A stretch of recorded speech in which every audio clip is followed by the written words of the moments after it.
The drums of Africa echo again, not in war this time, but in renewal. It's a bright morning in Ouagadougou, the capital of Burkina Faso. Flags from every corner of Africa wave above the stage. Beneath them, hundreds of investors from Europe, Asia, and the Americas take their seats. The air feels different, not tense, but expectant. A man in a brown military uniform steps to the podium. His name is Captain Ibrahim Traoré, and the world is about to hear something it hasn't heard from Africa in decades. He doesn't start with numbers or charts. He begins with gratitude. Despite everything the Western media have said about Burkina Faso, you still chose to come. Thank you from the bottom of my heart. The room falls silent. Because this isn't the voice of a politician trying to sell a dream, it's the voice of a soldier thanking the world for daring to see through the lies. What follows isn't a sales pitch. It's a declaration that the time when Africa begged for loans is over. That Burkina Faso, once dismissed as one of the poorest nations on earth, is now building a new model of development, one rooted in honesty, dignity, and self-reliance. And today, the country of upright men is inviting the world not to exploit, but to build together. For many Americans who lived through the Cold War, Vietnam, and the era of propaganda, this moment feels strangely familiar. A young man defying empires armed only with conviction. So here's the question that echoes across continents. Can the smallest and most underestimated nation in Africa become the continent's moral and industrial compass? And will the world, especially the West, have the courage to listen? If you believe that truth still matters more than headlines, then stay with us. Because this is not just an investment story. This is the rebirth of a nation. The story of that morning in Ouagadougou wasn't just about business, it was about belief. For years, Burkina Faso had been labeled by Western media as a danger zone, a land of coups, droughts, and despair. Investors were warned to stay away, diplomats whispered of instability, and every headline carried the same undertone: don't go there. And yet, on that very day, hundreds came. Some arrived from Paris, others from Dakar, Dubai, Istanbul, and even Washington. They came out of curiosity, maybe even skepticism. But what they found on that stage shattered everything they thought they knew about Africa. Captain Ibrahim Traoré stood before them, not with a polished corporate speech, but with the voice of a man who had seen his nation bleed and was determined to rebuild it with integrity. He didn't hide the past. He confronted it. He spoke of the long years when foreign investors were treated not as partners, but as prey. Many investors came here, he said, and were deceived, scammed, or trapped in endless bureaucracy. They were betrayed not by the people, but by a corrupt system that claimed to be democracy. Those words hit like a hammer, because they weren't just a criticism of the past government, they were an indictment of the colonial legacy that still shaped much of Africa's economy. A system where approval papers took months, bribes were normal, and honest businessmen often left in frustration. Then Traoré did what few African leaders have ever dared to do on an international stage. He redefined revolution as an economic mission. The Burkina Faso revolution, he said, is not about slogans or power. It's about rebuilding the moral foundations of our country, and that begins with restoring trust between the government, the people, and those who come to invest. He described a new framework where investors would no longer need political favors or hidden deals. The government would provide transparency, security, and fair treatment for everyone, whether foreign or local. In his words, in this revolution, investment is not a gamble. It is a guarantee. The audience leaned forward. For the first time, many of them realized they weren't listening to a populist or a soldier trying to look statesmanlike. They were listening to a man crafting a new social contract. Traoré spoke of young people, millions of them, ready to work, hungry to create, disciplined and patriotic. We have changed mentalities, he said proudly. Our youth are no longer waiting for charity. They are ready to build. He reminded the audience that Burkina Faso's true wealth wasn't just underground in gold or phosphate, but in its people. Africans were never lazy, he said. They were misled. They were trapped in systems that taught dependency instead of self-worth. That ends now. The message was simple but profound. The revolution wasn't chasing investors away, it was inviting the right kind of investors. Those who valued ethics over exploitation, collaboration over control. He listed the reforms: an overhaul of business registration to eliminate red tape, legal protections for both local and foreign investors, strong anti-corruption oversight across ministries, and a personal commitment from the president himself to oversee every major investment to ensure transparency. But perhaps the most striking part was not what he said, but how he said it. There was no bitterness in his tone, only conviction. When he spoke about corruption, his eyes didn't reflect anger, they reflected resolve.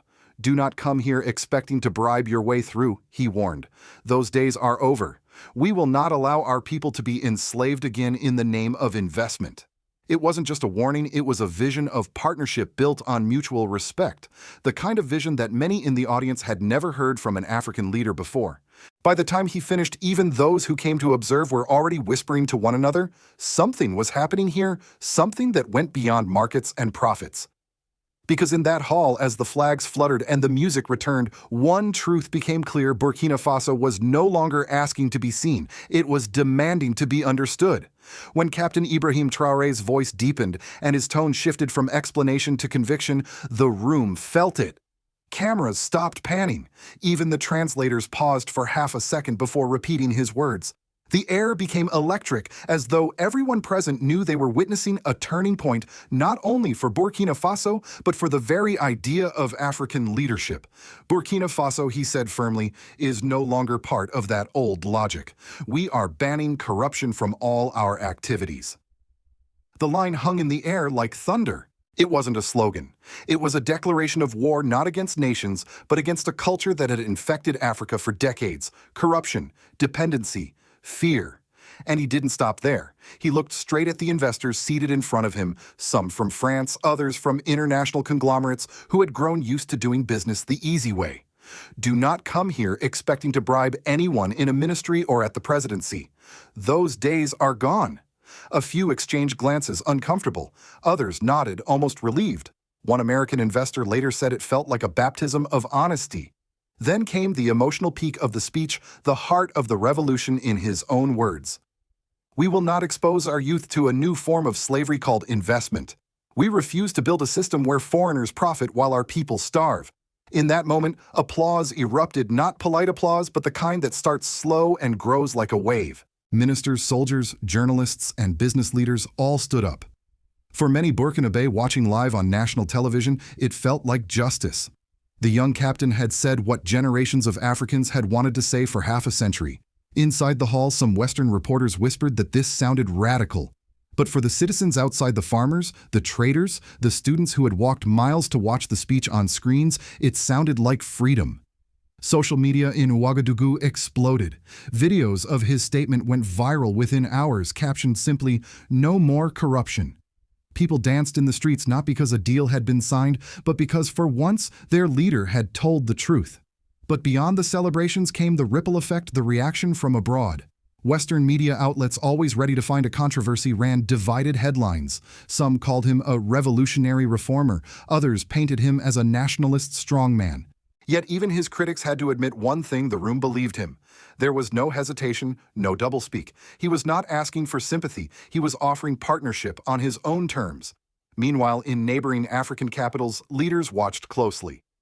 Could Traoré's anti-corruption revolution become contagious? Could it threaten the comfortable arrangements that had long kept old elites in power?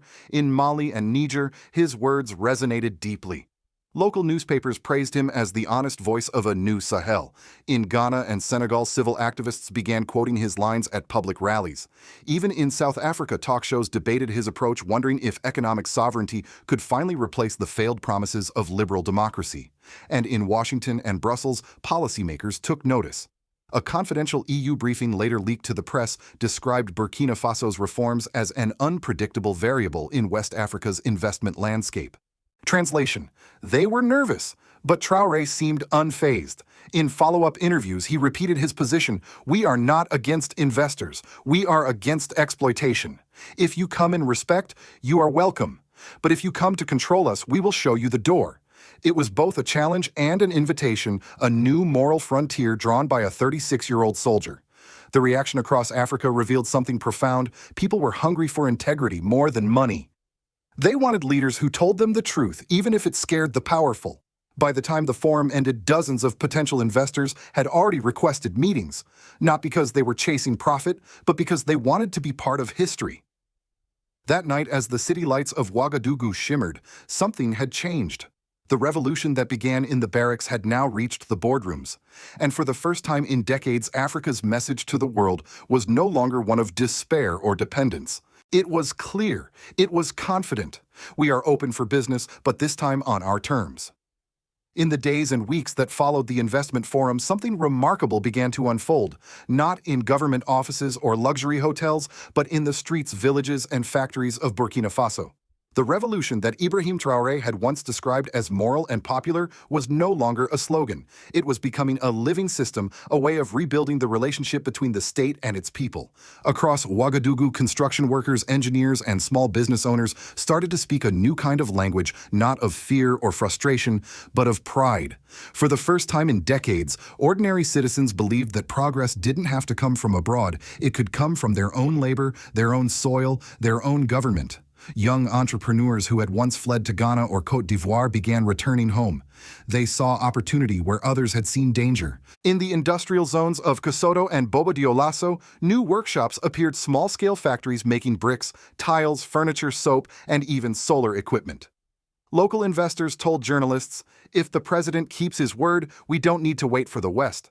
We can build our own economy."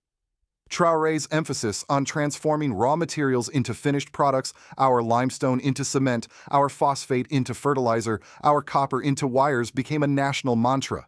School children memorized his quotes. State media aired documentaries on how young farmers could turn local produce into export goods. And within months, pilot projects were already underway, including a locally funded cement plant and an agricultural processing cooperative managed by war veterans. But the civil awakening came with political consequences too. The same anti-corruption message that inspired investors also began to threaten the country's old power networks. Dozens of former officials previously untouchable were summoned for questioning over illegal contracts and phantom companies. Ministries once clouded by bureaucracy started publishing their spending online. Civil servants were required to declare assets publicly. At first, the reforms met quiet resistance. Some elites whispered that Traoré was moving too fast. Others accused him of populism. But every time they tried to undermine him, the people responded with louder support. In marketplaces, taxi ranks, and schools, citizens echoed a single phrase: "Let him finish what he started." The nation's moral compass was shifting. Being Burkinabe, a person of integrity, as the country's motto declared, was once again a badge of honor. Even the army, once divided by politics, began to rally around this new civilian purpose. Soldiers were deployed not just to fight terrorism, but to build roads, schools, and irrigation systems. In a symbolic move, Traoré ordered that part of the defense budget be redirected toward youth employment and industrial training. It was an unprecedented gesture, turning the instruments of war into tools of nation building. Internationally, the reaction was mixed. While Russia, Turkey, and several Asian nations praised the reforms and offered industrial partnerships, many Western governments remained cautious. The World Bank quietly froze some grants, citing transparency concerns, even as the government itself was conducting the most transparent audit in its history. But inside Burkina Faso, people called it something else: economic sovereignty. By mid-year, surveys showed a record level of public confidence in the government, over 78%, unheard of in the Sahel. Protests that once filled the capital were replaced by voluntary cleanup campaigns, community repair drives, and cultural festivals celebrating local industries. The revolution, once seen as a political gamble, had evolved into a civil movement. Every street, every marketplace, every field whispered the same message: we are the builders of our destiny.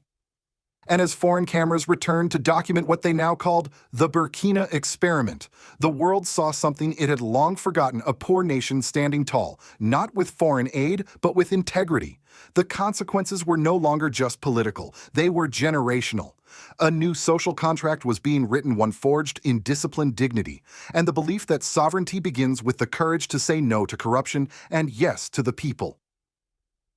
While the streets of Ouagadougou were alive with a new sense of hope across the Atlantic, the atmosphere in Washington was one of disbelief. In the U.S. State Department, analysts struggled to categorize what they were seeing. Was Ibrahim Traoré a reformer, a nationalist, or a threat to Western interests? His policies didn't fit into the familiar boxes of African politics. He spoke like a revolutionary, but he acted like a pragmatic economist. He condemned corruption, yet invited global partnerships. He rejected domination, yet welcomed fair cooperation. To many American observers, it was confusing, even unsettling. The old playbook of influence in Africa built on aid loans and conditional diplomacy suddenly seemed outdated. One internal briefing leaked to the press summed it up clearly: Burkina Faso is setting a precedent that could inspire other African nations to renegotiate their relationship with the West. That sentence, simple as it was, carried an earthquake, because it meant the US and its allies were losing something far more valuable than access to minerals. They were losing control of the narrative. In Western media, headlines swung between fascination and fear. Some called Traore Africa's Thomas Sankara reborn. Others warned that he was pulling Burkina Faso into the orbit of Russia and China. CNN ran a segment asking whether Burkina Faso's anti-corruption crusade might destabilize Western companies operating in the Sahel. The New York Times described him as a soldier who speaks the language of sovereignty. But among ordinary Americans, veterans, workers, and retirees who had lived through their own eras of disillusionment, many felt an unexpected empathy. Letters began appearing on blogs and social platforms from older Americans who saw something familiar in the young African leader, a man trying to protect his country's dignity in a world run by money and lies. One retired Marine wrote, "I don't know much about Burkina Faso, but I know courage when I see it. We could use more of that kind of honesty right here at home."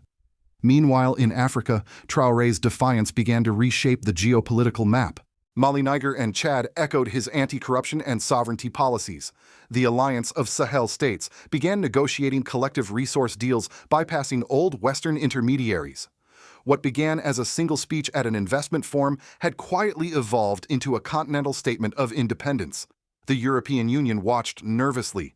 France, once Burkina Faso's colonial master, saw its influence slipping further with every new partnership signed in Ouagadougou.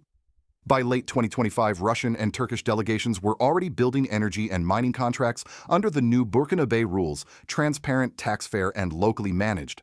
But Traore's message to the West remained diplomatic, yet firm. "We do not reject America or Europe. We simply ask to be treated as equals."